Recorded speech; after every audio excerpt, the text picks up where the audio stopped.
What? I'm not sure which is more sinnable, that this life preserver jumped all the way from being attached to the hull of the ship so the doctor could easily identify it, or that they would still have buoyancy-based life preservers in space. Might as well sin both, I guess. This suspicious look is hilarious if you know the doctor's history with angels, but what if you don't? Who's reliance on Easter eggs and its vast history is both one of its greatest strengths and greatest weaknesses. Plus, the callback happens so fast. Blink and you'll miss it. You know what's suspiciously absent from the outside of this ship? Life preservers. Watching television through window blinds. My name is Max. Obvious villain is obvious. Evening. Passenger 57. Terrible memory. Taking Wesley Snipes' name in vain. Titanic. Who thought of the name? Information. Sin. These angels starting every answer with information is as pointless as it is annoying, which is very. It was chosen as the most famous vessel of the planet Earth. Somewhere on the planet below, the Batmobile weeps silently, plotting its revenge alongside a DeLorean and the Oscar Mayer Wienermobile. All designations are chosen by Mr. Max Capricorn, president of Max. The Max stands for Maximum Villain and Maximum Overacting. You don't quite work a cruise on your own. You're not with anyone. Relationship pressure. Also, on a night like this, perhaps she thinks he should find love at first sight by just spinning around and looking at all the lovers dancing. If not, just breathe and confide in me. I believe in you and can't get you out of my head. After all, better the devil you know. Dang it, say something! I just want to say that if you lead with your tongue like this, you deserve whatever horrible things befall you. But we're not good enough for that, Box. Talking with your mouth open. I mean, eating with your mouth full. I mean, whatever this guy is doing, swallow your food, man. Can't have that, can we? Extending your sonic screwdriver without explicit consent. Did you do that? I don't understand how anyone could make the leap that this man would be magically responsible for the premature champagnulation. We like you. We do. And we like you. Super glad you both survived to live beautiful lives beyond being defined by your size and appearance. Picking up a meteoroid shower, portside. Except meteors don't have trails in space. They only have them when breaking through the atmosphere. Comets do because they're made of ice, but you distinctly said meteor, so my actually-ing stands. Now, human beings worship the great god Santa, a creature with fearsome claws. Right, because your civilization knows enough about Earth to create a replica of the Titanic, but not enough to understand who Santa was. Got it. Go to the country. All except me and Her Majesty. And the reporter. Please don't forget him. Can we see some of his unnecessary backstory, please? I mean, thank the Time Lord Almighty that this computer system showed immediate danger rather than the menu during tonight's entertainment or a detailed status of each toilet flush. You got meteors coming in and no shielding. Right? Can you imagine not using your masks? I mean, shields. Not everything is a metaphor for the pandemic. Not everything is a metaphor for the pandemic. Not everything is a... Here's the thing about this show. I have no idea if this is meant to be a flaming asteroid chunk flinging through the window, or if it's just a moist alien turd pellet. And that is ultimately one of the reasons I find it hard to recommend this show. Listen to him! Max Capricorn. This insanely over-edited portion of the program is brought to you by forceful foreshadowing and straight-up bonkers writing fueled by cocaine. Zoom, close-up, zoom, zoom, close-up, zoom, zoom, extreme close-up, zoom, zoom, close-up, zoom, zoom, zoom. Excitement? This incoherently explodes on for some time. That's a lot of damage and debris. But you know what I don't see floating around anywhere? Life preservers. Bad ready for a ship. Yeah, pretty bad taste, right? Maybe similar to making a cheesy, lighthearted sci-fi romp based on a real event where thousands of people lost their lives. Looking forward to the Doctor Who Christmas specials based around Pearl Harbor, 9/11, and the Challenger disaster in a few years. Oxygen shield stabilized. Doctor Who's screwdriver saves the day so much it might as well be named the Deus Ex Sonica. Just stay still, all of you. I need to get a head count for our Discount Poseidon Adventure group. Kylie, Professor in the Plums, Darth Small, guy who's somehow even more of a butthole than Billy Zane. Okay, I think we're ready. I will get you out of here, Astrid, I promise. Look at me, I promise. Empty promises. Trouble is, once it's set adrift, it's programmed to lock onto the nearest center of gravity. As opposed to locking onto something more practical like, oh, I don't know, its owner. Also, good thing that Earth only has one tiny landmass for the Discount Bill and Ted phone booth thing to gravitate towards. Can you imagine the trouble of locating it if Earth had a lot of land? Or water? Huh, you really lucked out there. Information. We now have only one function. And what's that? Information. To kill. sinformation, and to do it in the slowest and most dramatic and abstract way as possible. If we hit the planet, the nuclear storm explodes and wipes out life on Earth. Neat. So, whose idea was it to propel a massive ship with a nuclear bomb? Because those people deserve a solid sinning. I'm 903 years old, and I'm the man who's going to save your lives and all 6 billion people on the planet below. False confidence. We can mend it, we can use it to fix the rubble. We could do robotics, both of us. Of course you can.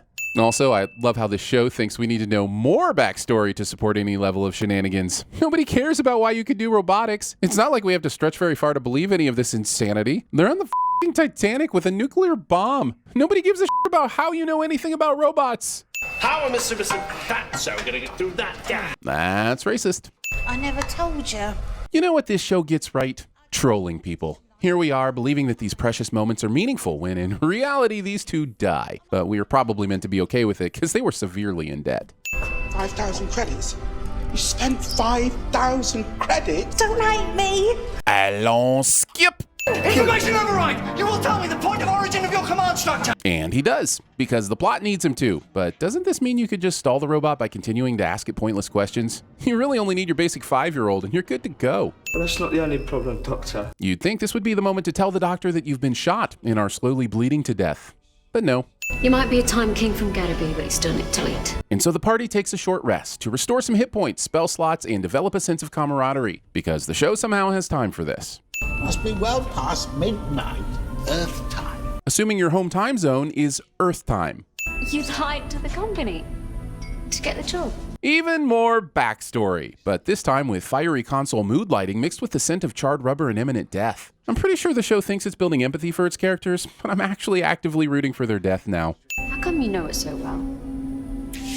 I was sort of, a few years ago, I was sort of made, well, sort of homeless, and, That was the end. Oh. I'm an old man. Well, I won't survive 10 years. Oh, I don't know. There's some powerful shenanigans going on with the wound hopping from one side of your head to the other. So have hope. Perhaps your newfound magic abilities will keep you alive in prison. They've stopped. And despite all logic, so have you. Why aren't you getting off the rickety bridge? We forgot the traditions of Christmas, that angels have wings. You said holy shit, we're going to die wrong. Information kill. Sinformation, but only after making your overly dramatic, cheaply produced, and vaguely sacrilegious entrance and giving your targets plenty of time to arm themselves. They were having trouble with crawling across this, but now they have the balance to stand up while swinging violently. Can we just agree all these idiots should be dead by now?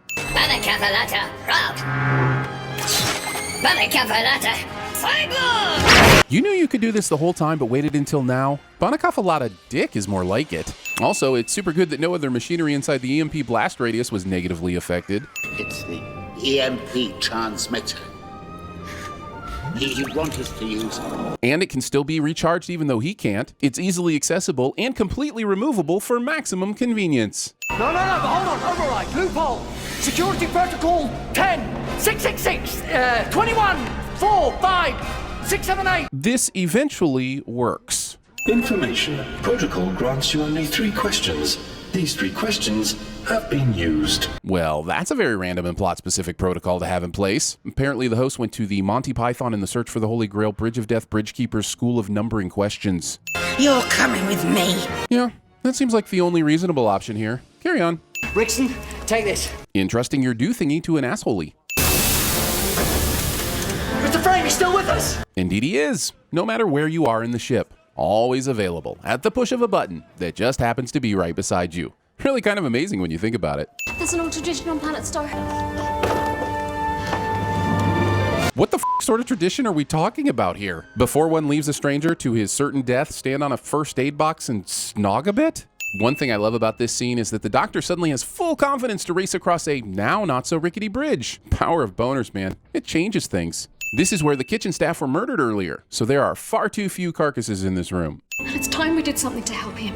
But also time to send that SOS? Maybe also do that before teleporting, so you know, everyone else can be saved?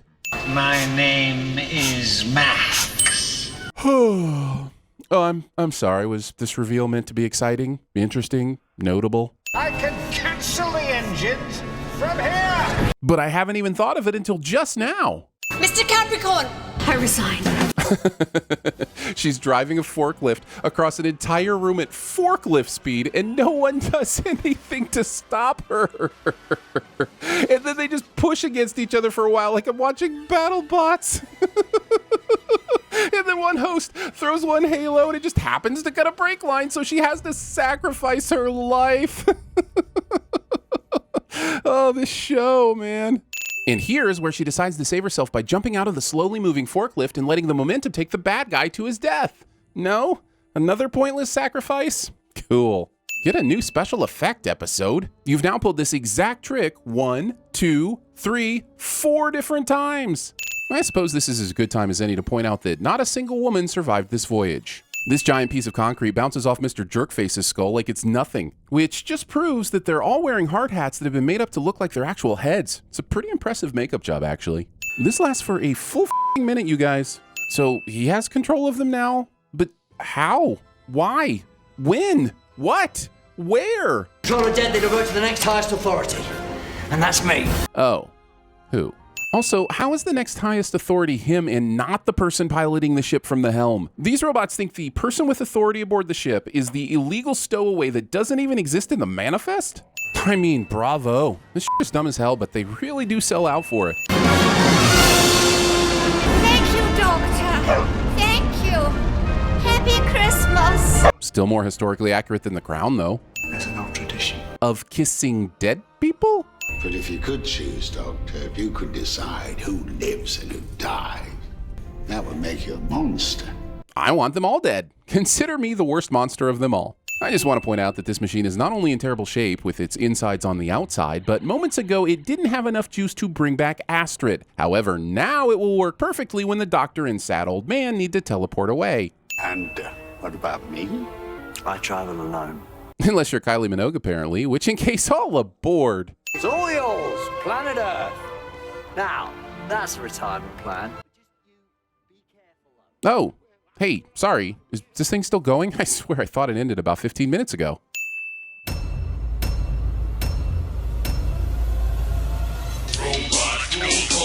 If you've ever wanted to know what it's like to probe into the back end of TVSins and learn our deepest, darkest secrets, Behind the Sins podcast is just what you need. Each week, writers Aaron, that's me, Danae, that's me, and Jonathan, discuss what it takes to create the content that you enjoy on YouTube. Hopefully enjoy. They probably do. I mean, even if they don't, we talk about it. That's true. I guess I'll just wrap this up real quick and let you know that you can listen to Behind the Sins here on YouTube. Or search for the show in your favorite podcast player. Yep.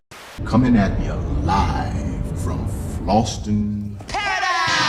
Ruby Rod at your service for 2 hours with Lusky covered and the manager of the Super Green Hotel and Miss Gemini Cracker in person. President of Max Headroom. Bun down, shoe, mustard, pen, bun now! Mr. Krabs, I am so confused. I'm 903 years old and I'm Getting too over this Information. Kill. Stop. Stop. Ava, I said stop. He saved our lives. We are eternally grateful. He asks each traveler 5 questions. 3 questions. Cool guys don't look at explosions. They blow things up and then walk away. My shoulder angel. Don't listen to that guy. He's trying to lead you down the path of righteousness. I'm gonna lead you down the path that rocks. I'm a professional, Doctor. You saw me, you don't remember. You should move. You're not falling, Astrid. You're flying. That wasn't flying. That was falling with style.